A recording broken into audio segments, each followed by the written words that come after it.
Hi, this is the Black Mormon Reader, and I will be reading verses from the 20th chapter of Alma.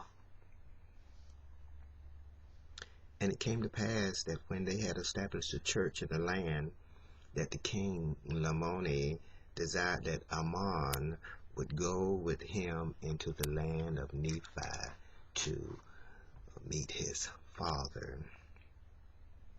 But the voice of God came unto Ammon and said, Thou shalt not go up to the land of Nephi.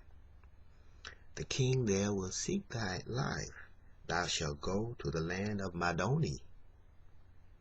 For behold, thy brethren Aaron, Maloki, and Alma are in prison.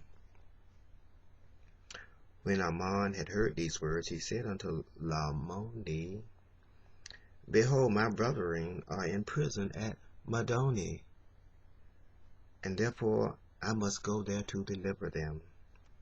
Now Lamoni said unto Ammon, Who told thee that thou brother was there?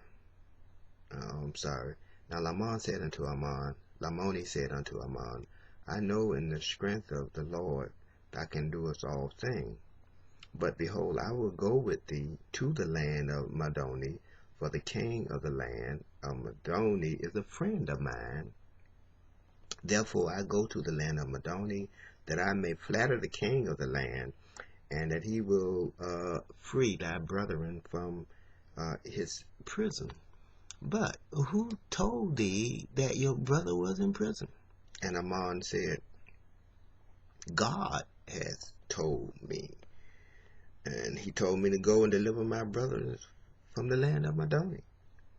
And when Lamoni had heard this, he caused that his servants to bring the chariot, and let's get ready to hit the road.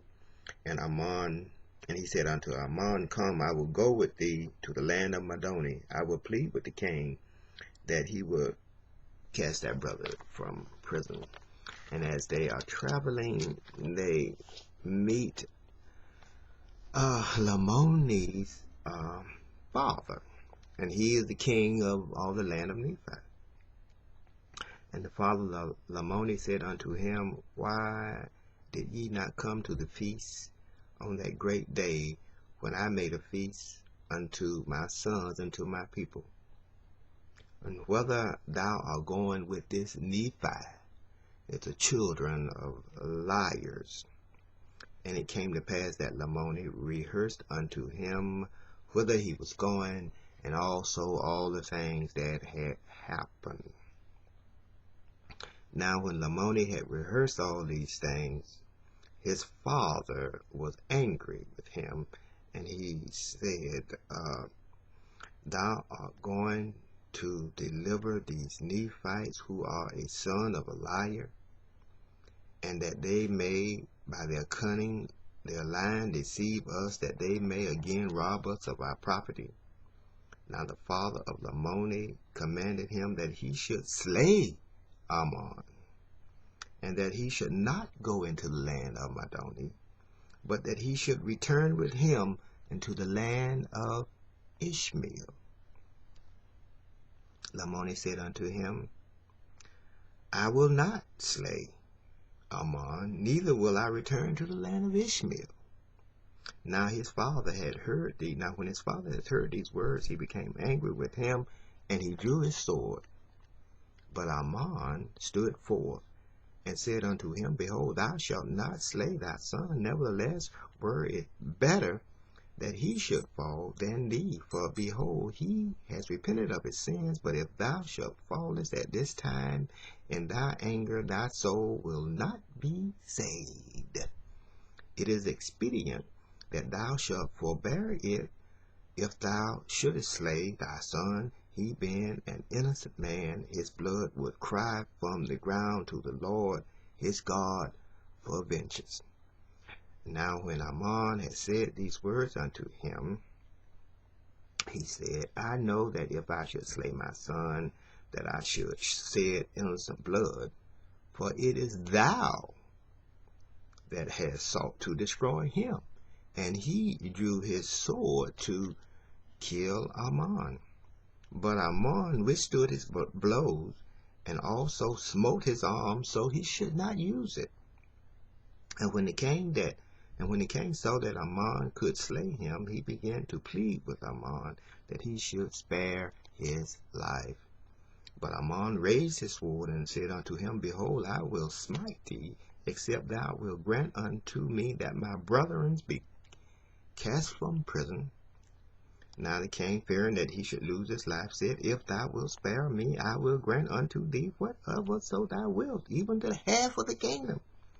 And when Ammon saw that he had wrath upon the old king according to his desires, he said unto him, If thou wilt grant me that my brethren be cast from prison, and also that Lamoni may retain his kingdom, and that ye may not be displeased with him, but grant that he may do according to his own desires, and whatsoever thing he thinketh, then I will spare thee. And when Ammon had said these words, the king began to rejoice for his life, when he saw that Ammon had no desire to destroy him. And also he saw the great love he held for his son. And he said, Because of all that thou hast desired that I would release thy brethren, and suffer that my son Lamoni should retain his kingdom, I will grant unto you that my son retain his kingdom from this time and forever. I will govern him no more. I will also grant unto thee that thy brethren may be cast from prison, and thou and thy brethren may come into my kingdom. So y'all can come into the land of Nephi. And it came to pass that Ammon and Lamoni proceeded on their journey towards the land of Madoni. And Lamon found favor in the eyes of the king of the land, and therefore the brethren of Ammon were brought out of prison. And when Ammon did meet them, he was exceedingly sorrowful, for behold, they were naked, and their skins were exceedingly worn, because being bound with strong cords. And they had suffered hunger, thirst, and all kinds of affliction. Nevertheless, they were patient in all their sufferings. It was their lot to have fallen into the hand of a more hard-hardened and a more stiff-necked people. And there in the land of Madoni, they were taken and cast into prison, and bound with the strong cords, and kept in prison for many days, and were delivered until they were delivered by Lamoni and Ammon. Wow, powerful. And on that note, this is the Black Woman Reader. Until next time.